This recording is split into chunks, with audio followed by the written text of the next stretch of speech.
महाराज, ये बताओ, सबकी बीवी सबके लिए करवा चौथ का व्रत है, आपके लिए कौन है? कौन है व्रत रखेगा? अरे ताली छोड़ो, व्रत का त्योहार है। आपके लिए भी व्रत हो गया करवा चौथ का। कौन रखेगा बताओ? तल्ली फिर हम समधी बनेंगे, है ना? समधनी मिलेंगी हमको। तल्ली पूरे मुंह पे लगा के रखा हुआ ये। कौन है करवा चौथ का व्रत है? कौन है आपके लिए? किसने रखा है? ढूंढो। पापा पापा पापा पूरे मुंह पे लगा के रखा है। तल्ली ये देखो है बीता भर की हरकतें कितनी तगड़ी है। ये मतलब पूरा मैराथन चल रहा है, जंगे मैदान चढ़ना है। शाबाश मेरे शेर। कौन ट्रेन करता है इनको पता नहीं। ये ट्रायंगुलर में घूम रहा है, जाने के लिए किधर? छत जाने के लिए। देखो ये कैसे, कितना दिमाग कैसे आता है। ये देखो भगवान ही मालिक है। ये देखो ये इधर देखो चल रहा है करवा चौथ की पूजा।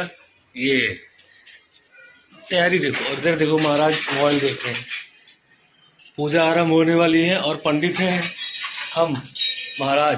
कथा हम सुनाएंगे और पूजा इधर होगी। हम अपने आसन पे बैठ गए हैं। जय हो, पूजा कर। सब हो गई पूजा। हो जाओ, शुरुआत कर दे दिया है। इधर देखो है। जय करवा महारानी की। एक साहूकार था जिसके 7 बेटे और एक बेटी थी। सातों भाई व बहन एक साथ बैठकर भोजन करते थे। एक दिन कार्तिक की चौथ का व्रत आया तो भाई बोला कि बहन आओ बहन भोजन करें। बहन बोली कि आज करवा चौथ का व्रत है, चांद उगने पर ही खाऊंगी। तब तक भाइयों ने सोचा कि चांद उगने तक बहन भूखी रहेगी। तो एक भाई ने दिया जलाया, दूसरे भाई ने छलनी लेकर उसे ढका और नकली चांद दिखाकर बहन से कहने लगी चल चांद उग आया, अर्घ दे ले। बहन अपनी भाभियों से कहने लगी कि चलो अर्घ दे। तो भाभियां बोली तुम्हारा चांद उगा होगा, हमारा चांद तो रात को उगेगा। बहन ने जब अकेले ही अर्घ दे दिया और खाने लगी तो पहले ही ग्लास में बाल आ गया, दूसरे ग्लास में कंकड़ आया और तीसरा ग्लास मुंह की ओर किया तो उसकी ससुराल से संदेशा आया कि उसका पति बहुत बीमार है, जल्दी भेजो। माँ ने जब लड़की को विदा किया तो कहा कि रास्ते में जो भी मिले उसके पांव लगना और जो कोई सुहाग या आशीष दे तो उसके पल्ले से गांठ बनाकर उसे कुछ रुपए देगा। बहन जब भाइयों से विदा हुई तो रास्ते पे जो भी मिला उसने यही आशीष दी कि तुम 7 भाइयों की बहन तुम्हारे भाई सुखी रहे और तुम उनका सुख देखो। सुहाग का आशीष किसी ने नहीं दिया। जब वो ससुराल पहुंची तो दरवाजे पर उसकी छोटी नमन खड़ी हुआ, उसके भी पाँव लगी तो उसने कहा कि सुहागी न हो। सपूती हो तो उसने यह सुनकर पल्ले में गांठ बांध दी और नरम को सोने का सिक्का दिया। तब भीतर गई तो सास ने कहा कि पति धरती पर पड़ा है तो वह उसके पास जाकर उसकी सेवा करने के लिए बैठ गई। बाद में सास ने दासी के हाथ बची कुछ रोटी भेज दी। इस प्रकार से समय बीतते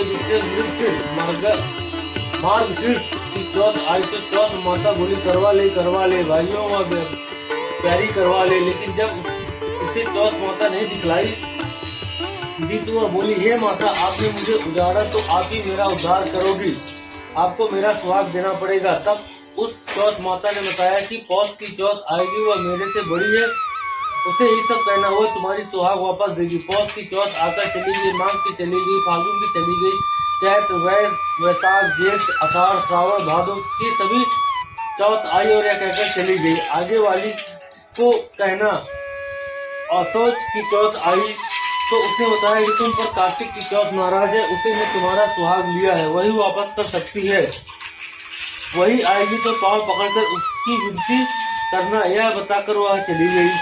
जब कार्तिक की चौथ आई तो वह गुस्से से बोली भाइयों की प्यारी करवा ले, दिन में चांद उगनी करवा ले, व्रत खंडन करने वाली करवा ले, भूखी करवा ले। तो यह सुनकर वह चौथ माता को देखकर उसके पांव पकड़कर गिड़गिड़ाने लगी। हे चौथ माता मेरे सुहाग तुम्हारे हाथों में है, आप ही मुझे सुहागिन करे। तो माता बोली पापिन हत्यारिन मेरे पांव पकड़कर क्यों बैठ गई? तब वह बोली कि जो मुझसे भूल हुई उसे क्षमा कर दो, अब भूल नहीं करूंगी। तो चौथ माता ने प्रसन्न होकर आंखों से काजल, नाखूनों में से मेहंदी और टीके में से रोली लेकर छोटी उंगली से उसके आदमी पर चीटा दिया। वह उठकर बैठ गया और बोला कि आज मैं बहुत खोया। वह बोली, क्या खोए? मुझे तो बाहर महीनों हो गए।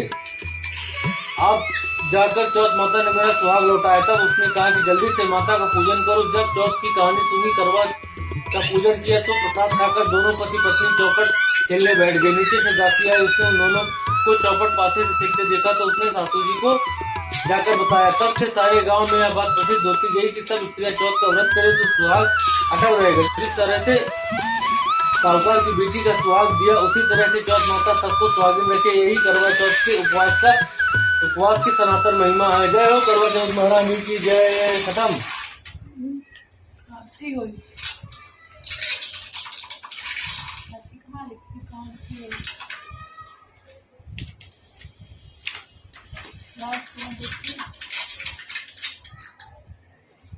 बैठे बैठे खड़े खड़े। ये देखो आदमी कितना बिजी है। इधर चल रही पूजा खत्म हो गई, लेकिन ये आदमी टस से मस्त नहीं हुआ। मजबूरी में मोबाइल लेना पड़ा, नहीं तो मोबाइल इसको देते नहीं, क्योंकि हम भी कर रहे हैं काम और इधर हो रही पूजा, इसलिए देना पड़ रहा है। आज हम पूजे जाएंगे, आज हमारी पूजा होगी। अल्लाह हमारी पूजा होगी आज।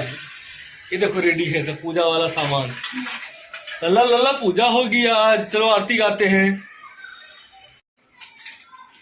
चलो आरती शुरू करते हैं। ओम जय करवा मैया, माता करवा मैया, जो व्रत करे तुम्हारा पार करो नैया। ओम जय करवा मैया, सब जग की हो माता, तुम ही हो रुद्राणी। यस तुम्हारा गावत, यस तुम्हारा गावत, जग के सब प्राणी।